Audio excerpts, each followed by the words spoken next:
قید صرف د دیوالونو نوم نه دی، کله کله د انسان تقدیر هم قید جوړ شي، او یو داسې قید چې هغه د جنگ نه خو هغه جنگ لا تر اوسه پورې ختم نه دی. دا کهانی د یو داسې کس ته چې هغه به د مرګ د سوري نه هم تښتېدو صرف دی وجې چې هغه خپل کور ته واپس لاړ شي. او د کهانی اورېدو نه مخکې دا ویډیو در سره لایک کړئ او دا چینل در سره سبسکرایب کړئ. د کهانی شروعات کیږي د یو سایبریا جیل نه چې هلته موږ په ډېر تعداد کې د جرمن فوجان وینو. دراصل د دویم جنگ عظیم نه پس رشیا ډېر د جرمن فوجان یې گرفتار کړي او په هغې باندې به د غر نه د کویلې خپل کار کولو. حالانکه د دې جیل سکیورټي ډیره زیاته کمه وه، خو د هغې باوجود هم چا هم د دې جیل نه د تښتېدو کوشش نه کو، ځکه چې ګیر چاپیره صرف وری. او دا جیل د انساني بستۍ نه 14,000 کیلومتره لرې دی. نو که څوک د دې جیل نه د تښتېدو کوشش هم وکړي نو د هغه مرګ به هم په دې واوره کې وشي. حالانکه په دې قیدیانو کې یو قیدي داسې و چې هغه به وایي چې زه به د دې جیل نه تښتم او خپل ځای ته به واپس ځم. او د هغه قیدي کلیمن فورل نومي، او کلیمن له 15 کاله قید ورکړو، خو هغه د دې جیل نه تښتېدل غوښتل ځکه چې هغه وایي زه په دې قید کې نور وخت نشم تیرولی. یو شپه کلیمن ته د تښتېدو موقع ملو شوه، نو هغه د یو کویلې ریل ګاډي کې ځان پټ کی.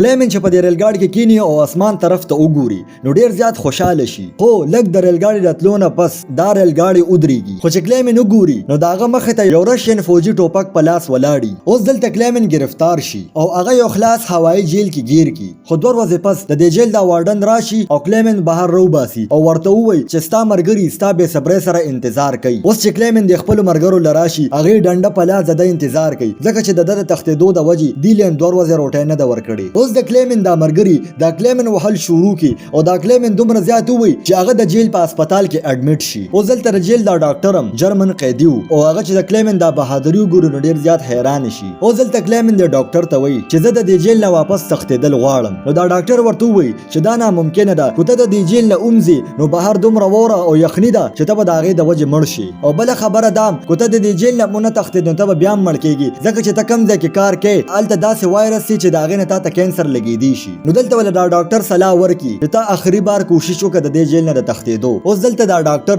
کلیمن له خپلې ګرمې کپړې او بوټان ورکړي او ورته دا موي چې د رشیا فوجان خپل خوراک په یو ریل ګاډي کې پټوي او د حفاظت دپاره کلیمن له یو تمانچه هم ورکړي. دراصل دا ډاکټر دا دومره سامان یې دې وجې جمع کړو چې زه هم د دې جیل نه وتښتم، خو دې ډاکټر ته پته ولګي چې ما ته کینسر لګېدلی دی او ما سره یو میاشت نه زیات ټایم نشته. او دا ډاکټر کلیمن له یو باکس ورکړي او ورته ووایي که ته چېرته ژوندی پاتې شوې نو زما خاندان له دا باکس ورکړه او ورته ووایه چې زه مړ شوی یم. یو شپه کلیمن واپس د دې جیل نه وتښتي، خو هغه ریل ګاډي پرېږدي او پیدل د دې جیل نه وتښتي. اوس په سبا د وارډن ته پته وچلي نو هغه چې څنګه د ډاکټر له راشي نو د ډاکټر هم ځان مړ کړي. اوس د وارډن ډېر رشین فوجان د کلیمن تالاش پسې ولېږل، خو ډېر تالاش نه پس هم هغوی د کلیمن ملو نشي او دې ته دا لګي چې کلیمن به د یخنۍ د وجې مړ شوي. خو د وارډن ته دا پته وه چې کلیمن ډېر مضبوط او ډېر بهادر انسان دی، نو دا وارډن دا تلاش کول جاري وساتي. اوس بل خوا موږ کلیمن وینو چې هغه په دې واوره کې روان دی او په روانه کې هغه د سپو اواز بوري او د سپو یو جون د پسې رامنډي وي. نو چې دا کلیمن دا سپي وینو نو دیم ته منډه کی، خو دې راوغورځېږي او هغه سپي د ده د پاسه تیر شي او دې کې کلیمن د خوب نه راپاسي او هغه ته دا احساس وشي چې ما خو یو خوب لیدو.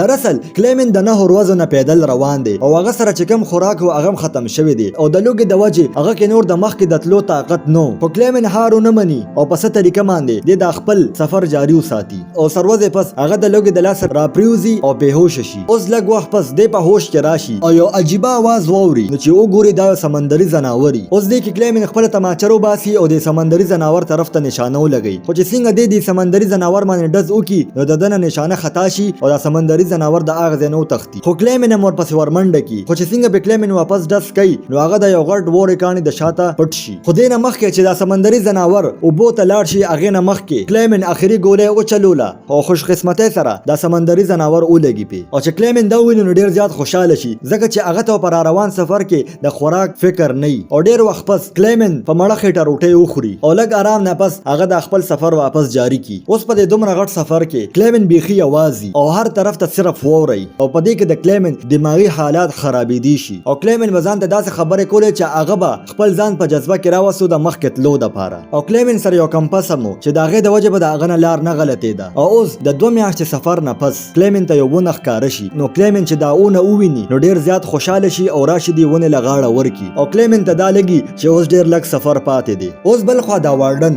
اوس هم د کلیمن تالاش کې لګیا وي او هغه د خپلو فوجانو ته ووایي چې 500 کیلومتره پورې خپل تالاش جاري وساتئ. او بل خوا کلیمن یو ځنګل ته راورسي چې هلته ډېر زیات تیز برفیله طوفاني او ټولې اونې غورځيږي د دې طوفان د وجې او دی کې په کلیمن باندې یو اونر راپریوزي خو د کلیمن قسمت خو ځکه چې سیم جون او میټن نومېدا دوه کسان په ځنګل کې د سونې تلاش کوي او په دې کې دی د کلیمن وویني او زره دې بچ کو اوس دا درې وانه یو ځای روان دي او څو ورځې سفر نه پس دوی د دې برفیله علاقې نه روزي اوس پتلو کې د دې مخې ته یو سیند راشي نو دی یو کشته جوړه کی او هغه سیند په ذریعہ دی خپل سفر جاری وساتي او په دې دوران کې دی یو بل تخپل د ورکوټوالي قصې کوي اوس دی کې د دې سیند د بهاو ډیر زیات تیز شي او د دې دا وړه کشته د کنټرول نه وځي او په دې دوران کې سیم جون دی وبو ته وغورځيږي او سیم جون له لامبوم نه ورتله او هغه ډوبېدو والاو او په دې کې کلیمن ډایرکټ دی وبو ته ورټوب کی او په سچل باندې دا سیم جون بچ کی او میټن دی دوانه مرګ ته پرې خودل او په خپل تلاړو او لکه څه وخت پس میټن یو جومپړې ته ورسېدو چې هلته میټن او سیم جون اوسېدو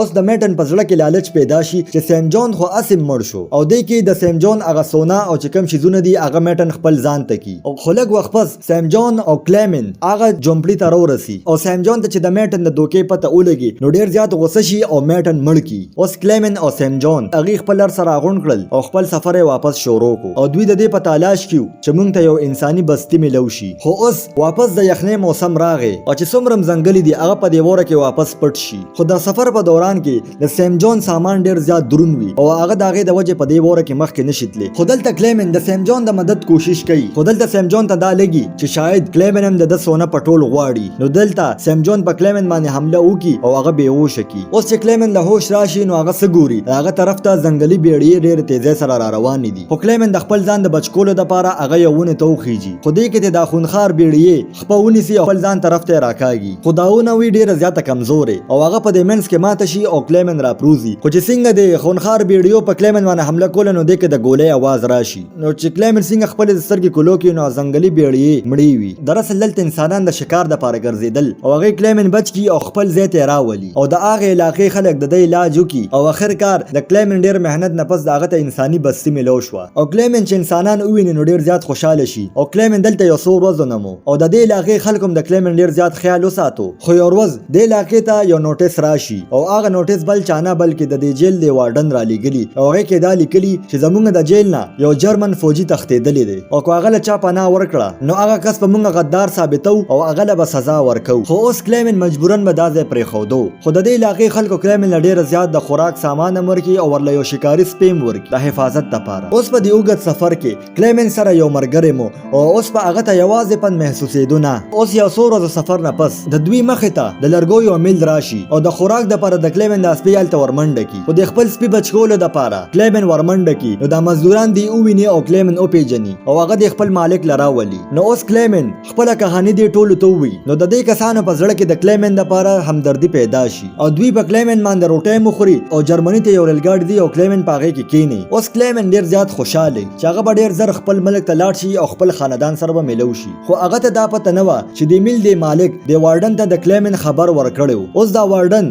د خپلو فوجانو سره په یو سټیشن ولاړ دی او د کلیمن انتظار کوي اوس د ریلګاډي د ودرېدو نه مخکې کلیمن د رشین فوجان وویني او چې څنګه موقع ورته میلو شي نو کلیمن د دې ریلګاډي نه ټوپ کي خو بدقسمتۍ سره یو فوجي کلیمن وویني او هغه د نورو کسانو ته مویي او هغه کلیمن پسې شي خو کلیمن ډېر تیزو سره په منډی خو مخې ته هغه وارډن ولاړي اوس چې کلیمن دا وویني نو هغه ډېر زیات خفه شي ځکه چې د هغه دا دومره محنت په خاوره کې میلو شو خو په دې دوران کې د کلیمن دا سپی په دې وارډن باندې حمله وکړي او کلیمن ته د تښتېدو موقع میلو شي او هغه ډېر تیزۍ سره دې ځای نه وتښتي خو په دې دوران کې هغه د ګولۍ اواز واوري خو چې هغه څنګه شاته وکتل نو هغه سپی یې ورله ویشتي اوس چې کلیمن دا وویني نو ډېر زیات خفه شي خو د هغې باوجود هم هغه وتښتي د هغه ځای نه او هغه یو پول ته وخیږي او د هغه پول نه یو روان ریلګاډي ته ورټوپ کي او د هغه ځای نه وتښتي او هغه د دې وارډن د دې لاسونو نه واپس وځي اوس ورځې تېرېږي او کلیمن خپل سفر کې ډېر مخکې تلي او په کتو کتو کې کال د 1952 راغلو او فلحال هغه په ایشیا کې او هغه د کلي یو میلې کې روان و اوس کلیمن ډېر زیات اوږي وي او چې اخوا دېخوا د خوراک دا شیزونه وویني نو نور هم اوږي شي خو هغه سره پیسې نه او ډېر په خفګان سره مخکې روان وي خو دې دوران کې د کلیمن نظر په یو دوه ښځو باندې پریوزي او هغې ډبل روټۍ خرڅوي اوس کلیمن دا روټۍ خوړل خو غوښتل